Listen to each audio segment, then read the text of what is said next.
might be. We'll find out soon. All right. You ready, man? Yes. All right. Ladies and gentlemen, Scott Rose, the Bitcoin comedian. Hey, everybody. How are you guys doing tonight? Having fun? My name is Scott Rose. I run a company called Scott World, and a very creative name. I'm a certified FileMaker Pro developer. I've been doing it since 1992, and I've been creating FileMaker Pro databases for clients all around the country. And you know FileMaker Pro? Nice. All right, cool. More recently, I become enamored with Bitcoin, and now I'm offering digital currency consulting as well. And later this year, I'm going to be releasing the world's first Bitcoin plugin for FileMaker Pro. It's going to be a big year for Bitcoin. Thanks. And one of my claims to fame, besides looking like Clay Aiken, is that I traveled around the country with Apple Computer for 6 years. This is a picture of me and Steve Jobs, my idol.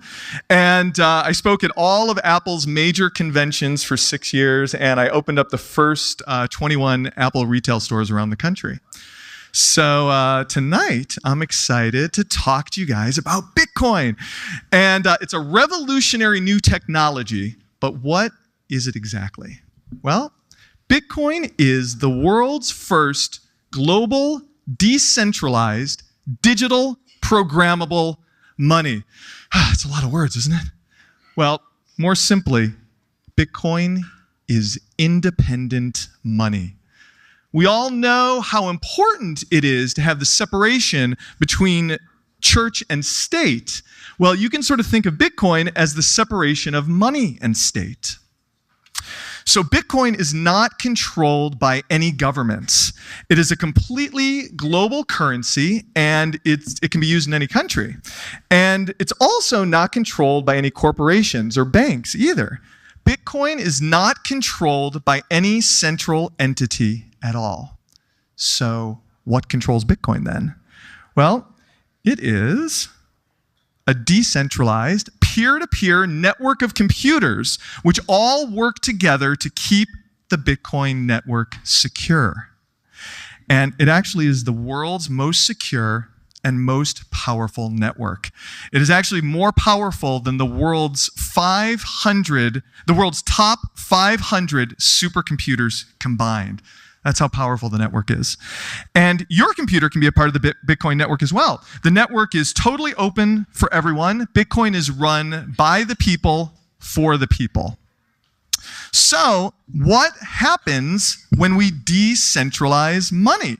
What happens when we remove governments and banks from money and we put the control of money back into the hands of the people again? Well, it turns out that a whole lot happens. We get financial fairness, we get financial innovation, and we get financial freedom. So let's start by talking about how Bitcoin brings us financial fairness. And to do this, I would like to tell you a little story about the world's greatest bank robbery.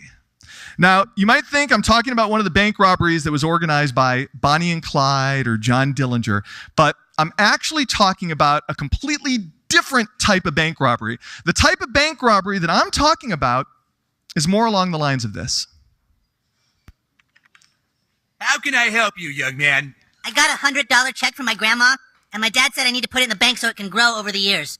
Well, that's fantastic. A really smart decision, young man. We can put that check in a money market mutual fund. Then we'll reinvest the earnings into foreign currency accounts with compounding interest, and it's gone.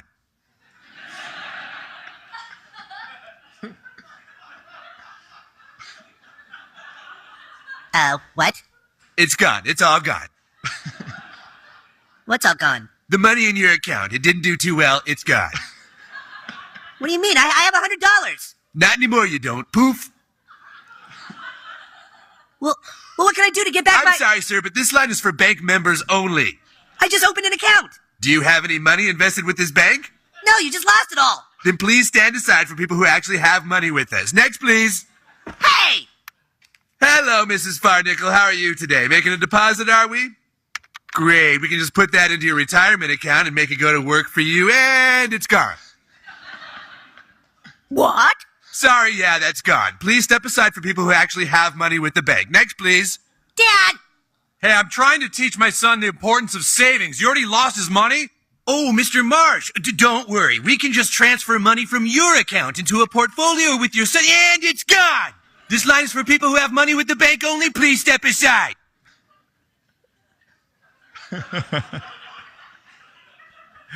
So that's right. The world's greatest bank robbery is that the banks are robbing from us. And they steal from us in dozens of different ways. I don't have time tonight to tell you the 129 ways I documented at home, but one of the sneakiest ways they steal from us is through inflation. Economist John Maynard Keynes said this about inflation. Through inflation, governments can confiscate secretly and unobserved the wealth of their citizens, and it can be done in a manner which not one man in a million is able to diagnose. Now, I don't know about you, but this sounds like a warning to me.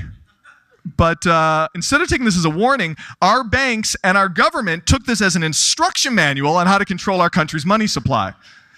And so the banks and the Federal Reserve are allowed to print money out of thin air. There's nothing backing the US dollar. The US dollar is no longer backed by gold. Every time a bank gives out a loan to someone, they create the money for that loan out of thin air. Every time the Federal Reserve buys a government bond, they create that money out of thin air. And the more they print, the more it devalues our existing dollars, which we have already earned. Take a look at this chart. This is the purchasing power of the US dollar.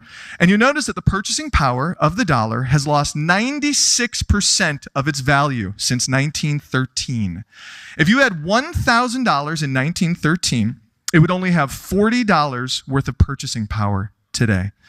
Now, sure, your bank account balance, of course, would still say $1,000, but the difference is that in 1913, $1,000 could buy you two brand new automobiles, one for you, one for your spouse. How many brand new cars can you buy today for $1,000? This is about all you can get. So now if you or me were to print money out of thin air, we would get thrown in prison for counterfeiting, but the banks and the Federal Reserve, they're allowed to commit this crime every day. And you might hear the Federal Reserve say that inflation is on target. It's only 3% this year. Well, first of all, that number's a lie, because when they calculate the inflation numbers, they don't include little unimportant things like food and gas. Like who needs food and gas, right? Now, when you do include those things, the real inflation numbers are something like 8 to 10%. But even still, for them to say that inflation is on target is sort of like asking the fox who's guarding the hen house, hey, how's everything going in there? Chicken attrition's on target. Very good for the fox, not so good for the chickens. We're the chickens, everybody. And that is one of my favorite things about Bitcoin. Your Bitcoins cannot be devalued through inflation. Why? Because Bitcoins cannot be printed out of thin air. There will only be 21 million Bitcoins in circulation. And if that doesn't sound like enough, note that each Bitcoin is divisible down to 8 decimal points. So there are plenty of Bitcoin units to run a global economy. And everybody has to earn Bitcoins equally. You can sell your products and services to earn Bitcoins, like we're selling t-shirts and other merch for Bitcoins tonight. Or you can purchase Bitcoins with money that you've already earned. Or you can earn Bitcoins by becoming a Bitcoin miner. Bitcoin miners are the people who protect the security of the Bitcoin network, and they get Bitcoins in return for that. So that is financial fairness. So now let's chat about how Bitcoin brings us financial innovation. We're here in the year 2015. It's really, truly amazing times. We're living in a global, interconnected, instantaneous society. We can instantly send an email to anyone in the world for free. We can video chat with anyone around the globe from a little supercomputer that lives in our pockets. With one click, we can self-publish a book or a blog article, and anybody on the planet can download it or read it immediately. We can stream live television shows from anywhere, including an airplane. We can get GPS directions from our cars with live traffic updates. We can even witness a revolution instantly through Twitter, breaking news at the speed of light. But what happens when we need to transfer money to someone else? We're instantly sent back in time. I mean, it's like we have our very own time machine. If you ever wanted to time travel, now you got it. No matter which way we choose to send money to someone, there are tons of problems. And just a few of the problems with sending money is that it's slow, it's expensive, and it's completely insecure. All of these payment methods have different problems. Here, you can just pick and choose your favorite problems from the list.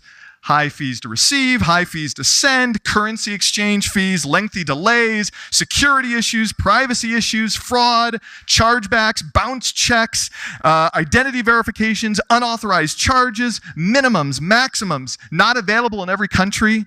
The list goes on and on.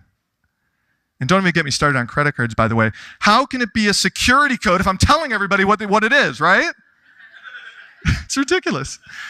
And every time you pay with your credit card, you're trusting that the merchant is going to keep all of your personal information safe and secure.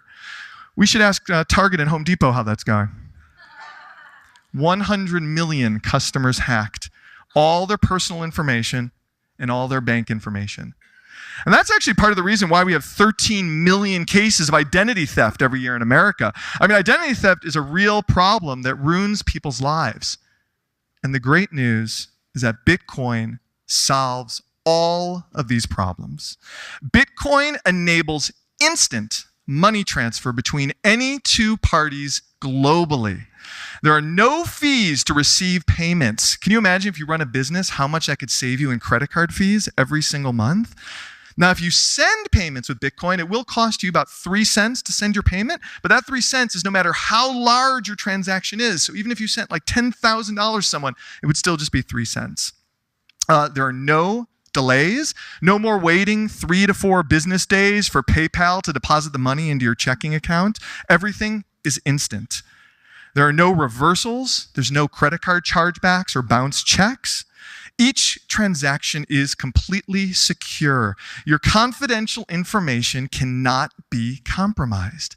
Each transaction is as private as you want it to be. You get to choose how much personal information you feel comfortable revealing to the other party. There's no minimum amounts, no maximum amounts. You can send a few cents or you can send a few $1 million. It's all the same to the Bitcoin network. It treats all the transactions just like data, just like sending an email. And you are in complete control of your money. Nobody can take your money without your permission. No more unauthorized charges on your credit cards, for example. Although Bitcoin's not a credit card, you know what I'm saying. And it only takes a few seconds to get set up with Bitcoin. All you have to do is download a Bitcoin wallet app to your smartphone, and you're all set. Right now, the 3 best mobile wallets on the market right now are Airbitz, Bread Wallet, and Mycelium.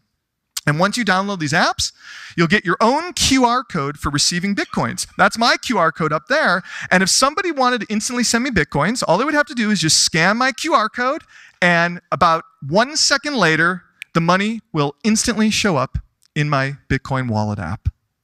And you could put this QR code on your blog to receive instant donations from anyone around the world. You can put the QR code on your invoices to receive payments from clients. You can even hold up a sign with your QR code on it. This guy held up his Bitcoin QR code at a football game on ESPN. And you're not going to believe it. He received $20,000 in donations from strangers around the world. I mean, people just scanned his QR code and sent him money. You don't even need to know the person in order to send them Bitcoins. You just scan their code, send them money. There's even a service called ChangeTip that lets you instantly send Bitcoin donations to people on Twitter, Reddit, YouTube, Facebook, and a whole bunch of other sites. Strangers sending money to each other on the internet instantly with just one tweet or one comment. This was never possible before Bitcoin. And that is true financial innovation. So finally, I'd like to talk about how Bitcoin brings us financial freedom. We have a little problem going on right now where the banks suppress our freedoms through financial censorship.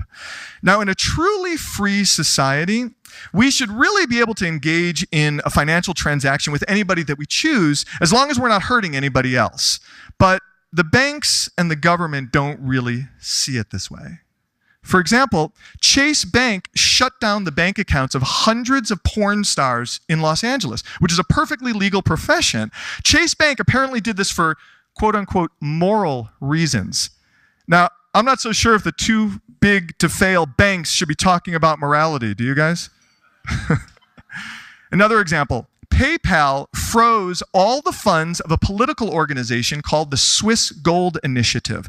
The Swiss Gold Initiative was trying to bring back fiscal responsibility to the Swiss National Bank by limiting how much money that they could print out of thin air. It sounded like a good idea to me, but the Swiss National Bank, of course, did not like that idea. They publicly opposed the initiative, and they ordered PayPal to permanently freeze all of their funds.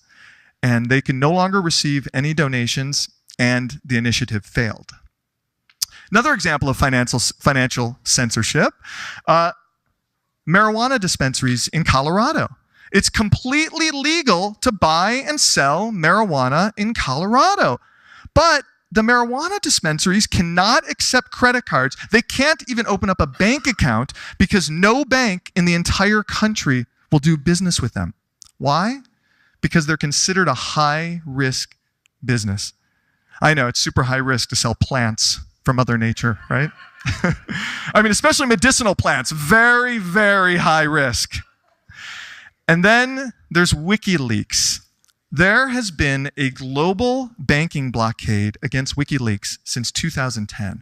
Now, I personally happen to think that WikiLeaks is one of the more important institutions of our time because, because they use the freedom of the press to expose war crimes, government corruption, unconstitutional spying, and many other atrocities that undermine our individual freedoms.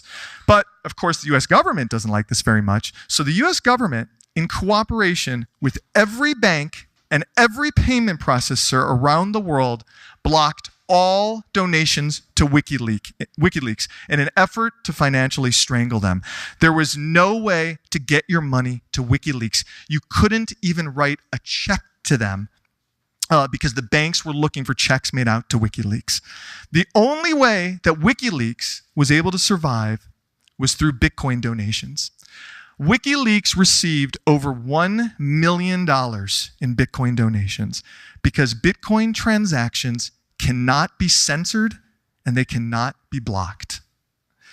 And also, the US government regularly blocks off entire countries from doing business with our banks. Right now, there are thousands of US citizens who are trying to send money back to their families back home in Russia, Somalia, Ukraine. But they can't because our government has prohibited all banks from servicing those countries. Even Western Union is not allowed to service those countries. And Bitcoin is the way around this. These protesters were raising money for Ukraine citizens who had no access to any banking services during the Ukraine Revolution because the banks all stopped servicing Ukraine.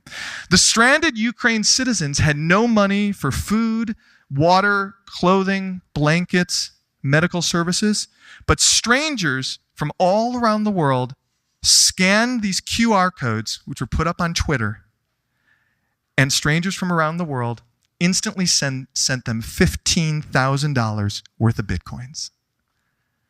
So Bitcoin brings financial freedom to everyone. Bitcoin is permissionless. You do not need anyone's permission to use Bitcoin.